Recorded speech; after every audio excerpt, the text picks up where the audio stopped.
بسم اللہ الرحمن الرحیم۔ السلام علیکم ورحمۃ اللہ وبرکاتہ۔ آپ سب کیسی ہیں؟ میں امید کرتی ہوں کہ آپ سب خیر و عافیت سے ہوں گی۔ اللہ پاک سے دعا ہے کہ اللہ پاک ہم سب کو خیر و عافیت والی زندگی عطا فرمائے۔ تو انشاءاللہ آج کے سبق میں ہم سیکھیں گے سورۃ العادیات کی پہلی 4 آیت کو۔ تو چلیں جی چلتے ہیں، سبق شروع کرتے ہیں۔ سبق شروع کرنے سے پہلے آپ سب لوگوں سے گزارش ہے کہ جنہوں نے ابھی تک ہمارے چینل کو سبسکرائب نہیں کیا ہوا، ہمارے چینل کو سبسکرائب کر دیں اور بیل کو آل پر سلیکٹ کر دیں تاکہ ہماری ہر آنے والی ویڈیو کا نوٹیفیکیشن آپ لوگوں تک بآسانی پہنچ سکے۔ جزاک اللہ خیر۔ اعوذ باللہ من الشیطان الرجیم۔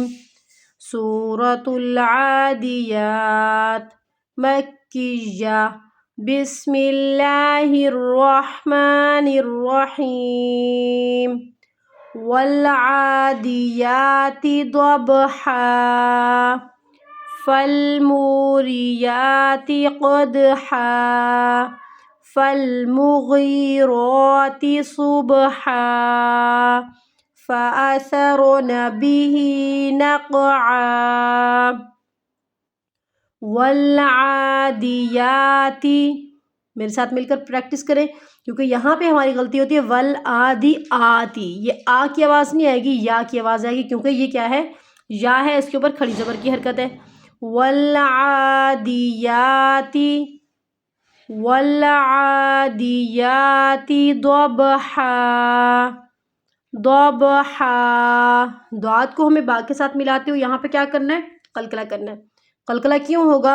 کیونکہ با ساکن ہے، قطب جد میں سے ہے، تو جب بھی قطب جد میں سے کوئی حرف ساکن آ جائے تو وہاں پر ہمیں ہمیشہ قلقلہ کرنا ہوتا ہے، اس حرف کی آواز کو کیا کرنا ہوتا ہے؟ ہلا کر پڑھنا ہوتا ہے۔ ضبحا، آیت ختم ہو رہی ہے، ہمارے پاس یہاں پر 2 آپشن ہے، لام الف کا سائن ہے، ملا کر بھی پڑھ سکتی ہیں۔ آیت ختم ہو رہی ہے تو رکنا ہے، تو ہمیں جب بھی 2 زبر پر رکنا ہے ہمیں ہمیشہ 1 زبر پڑھنی ہے۔ والعادیات ضبحا فالموریات فالموریات، یہاں پہ ہماری اکثر غلطی آتی ہے، فالموریات فالموریات، یہ غلط ہے۔ میم واو پیش منہ حروف مد ہے، اسے ہمیں کھینچنا ہے ایک الف کی مقدار کے برابر۔ فالموریات فالموریات قدحا قدحا، قاف کو دال کے ساتھ ملاتے ہو، یہاں پر ہمیں پھر سے قلقلہ کرنا ہے، 2 زبر کی حرکت ہے تو 1 زبر پڑھنی ہے الف کے ساتھ بدل کر، یعنی کہ الف کے ساتھ ہمیں ملا کر یہاں پر پڑھنا ہے قدحا فالموریات قدحا فالمغیرات، اس لفظ پہ ہماری کہاں پہ غلطی آتی ہے؟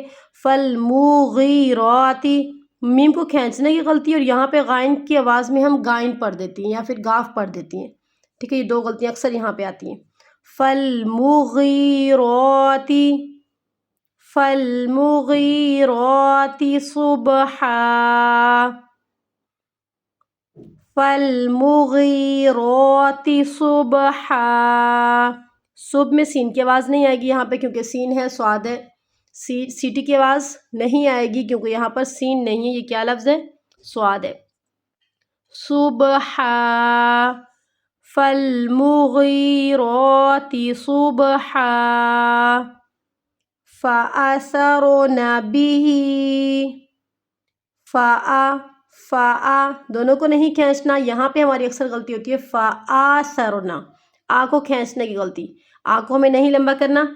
فأثرن به نقعا فأثرن به نقعا فأثرن به نقعا، یہ سا ہے، یہاں پر سا کو ہمیں نرمی سے ادا کرنا ہے، سیٹی کی آواز یہاں پہ نہیں آنی چاہیے، سر نہیں پڑھنا اس کو ہم نے، سرونا سرونا به نقعا نقعا۔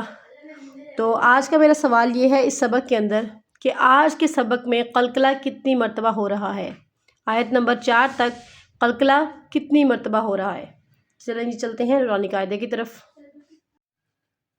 تو کل کے سبق میں ہم نے کیا سیکھا تھا؟ ادغام کے بارے میں سیکھا تھا، ادغام کے کچھ ورڈز کی پریکٹس کی تھی۔ تو آج انشاءاللہ ہم کچھ نیکسٹ ورڈز کی پریکٹس کریں گے۔ کل ہم نے سیکھا تھا ادغام مع غنہ، غنّے کے ساتھ۔ آج ہم پریکٹس کریں گے ادغام بلا غنہ۔ اب یہاں پر دیکھیں یہ کیا ہے، نون ساکن کے بعد یرملون میں سے را ہے، مر ربک، مر ربک، مر رسول، ادغام کیا ہم نے، میم کو را کے ساتھ ملا دیا، ادغام ہو گیا بلا غنہ، غنّے کے بغیر۔ ٹھیک ہے، کیسے غنّے کے بغیر؟ مر، مر، اب مر لمبا نہیں کر دینا، تکرار نہیں کرنا یہاں پہ، ٹھیک ہے، اس کو لمبا نہیں کرنا۔ مر رسول، مر رسول، من لدنہ، من لدنہ۔ اب یہاں پر دیکھیں اس لفظ کے اندر دو قواعد ہو رہے ہیں۔ پہلا قواعد کون سا ہے؟ نون ساکن کے بعد یرملون میں سے کیا ہے؟ لام ہے، ادغام بلا غنہ۔ آگے نون ساکن کے بعد حروف ہلکی میں سے کیا ہے؟ ہا ہے، تو یہاں پہ اظہار ہو رہا ہے۔ من لدنہ یکن لہ، یکن لہ غفور الرحیم، غفور الرحیم۔ ثمرات رزقا، ثمرات رزقا، عیشت راضیہ، عیشت راضیہ۔ ہدل، تنوین کے بعد حروف یرملون میں سے لام آ گیا، ہدل للمتقین، ہدل للمتقین۔ مالا لبدا، مالا لبدا۔ تو ہمارے الحمدللہ کیا ہے، کتنے قواعد کمپلیٹ ہو چکے ہیں؟ نون ساکن اور تنوین کے 3 قواعد۔ کون کون سے کمپلیٹ ہو چکے ہیں؟ اظہار، اقلاب اور ادغام۔ ایک رہ گیا اخفا، وہ انشاءاللہ کل کے سبق میں ہوگا۔ تو میں امید کرتی ہوں کہ آپ لوگوں کو آج کے سبق کی صحیح طریقے کے ساتھ سمجھ آ گئی ہوگی۔